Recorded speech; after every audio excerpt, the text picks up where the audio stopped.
Hey everyone, I'm Jeremy. Welcome back to the channel. Well, today I'm actually going to be doing something a little bit different, something that has been on my to-do list for quite a while.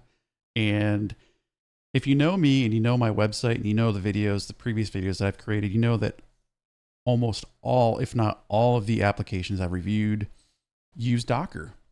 And I've always wanted to learn how to create my own Docker images. And I finally went out and learned how to do it. And I wanted to share my experience with you guys. And you can see I already created the article on Noted. This actually hasn't been published yet. So if you want to follow the written guide, you can do that over on noted.lol. And the video will go along with that. And by the time, this hasn't been published yet, but by the time you see this video, it will be published. So with that being said, that's on the right side of the screen. And on the left side of my screen, you see Proxmox. And I went ahead and spun up a simple Ubuntu LXC container. I already installed Docker on it, but if you don't know how to do that, you can see that at the very beginning of this article here. It will talk about updating and upgrading and then running this very simple script, which will install Docker on your machine. And then enabling Docker will basically start Docker every time that machine has been restarted. So you don't have to start it manually. So with that being said, let's go ahead and get started creating our Docker image. First things first, I'm going to talk about what we're going to be doing today, and that is we're going to be creating a very basic website using Apache and their HTTPD image, and we're going to containerize it so you can see it in a web browser. So let's get started doing that with step one, and that is creating a project directory. So basically what I'm going to do is type in mkdir, and I'm going to call this Apache. Then hit enter.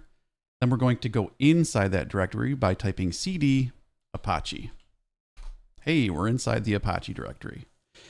Now inside this directory, we're going to create an index.html file. And inside that file, we are going to put in this content. So I'm going to copy that. And I'm going to type nano index.html. And I'm going to right click and click paste. I'm going to save it, and then I'm going to back out of it. I'm going to clear, and I want to make sure that that's stuck. So I'm going to rerun the nano command. I'm going to see if it's in there, and it did. I always do that just to make sure that it's saved. And now let's move on to step two, which is creating a Dockerfile. So inside the same directory, we're going to create our Dockerfile. It's all as one word with a capital D. There is no extension. So we're going to type in again, nano docker. Make sure that's a capital D, Dockerfile. Then hit enter. And we are going to paste the following content.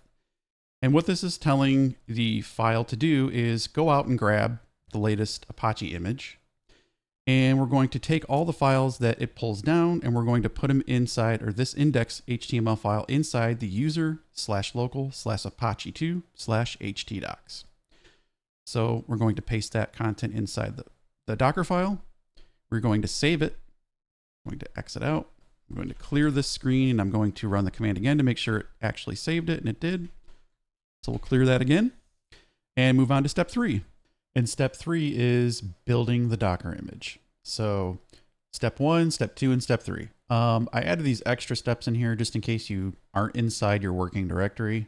You want to make sure you're still inside the Apache directory. And then what we're going to do is run the build command. So it's basically this is going to tell the Dockerfile to go ahead and execute and run the command. So we're going to do that now. I'm going to run that in here. It's going to pull down the Apache image. It's going to create that index.html file. And now, it's not going to create the index.html file. We already created that index.html file. Basically what it's doing is it's moving that file that we created into the proper directory for Apache. So now we are going to run on step four.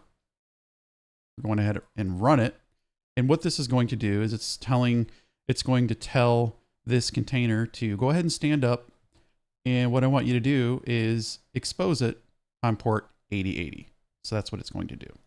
So let's go ahead and paste that in here now and run the command. And that's it. Now, if everything worked, which I'm pretty confident that it did, it will basically expose that index file that we created on port 8080.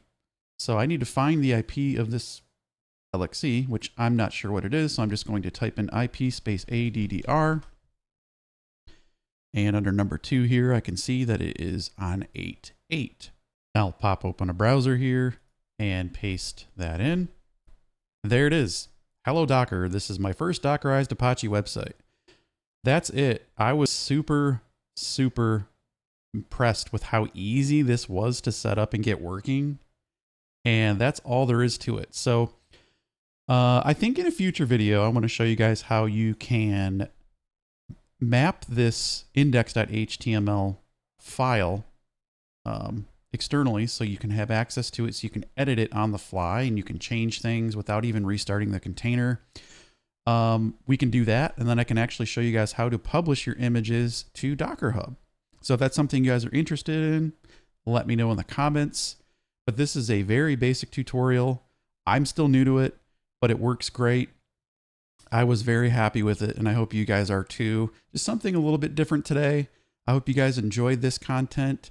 Be sure to check out the website again at noted.lol. And if you're not following us on Discord or in our Discord server, be sure to check us out there as well. There's over 1,400 people in there. It's not, obviously, everyone's not active, but there are quite a few people who are. So check it out. And if you guys have any questions for me, be sure to let me know. Any ideas about videos I should make in the near future, be sure to let me know in the comments below. And I will see you guys very soon. Thank you so much for watching, as always, and see you guys in the next one.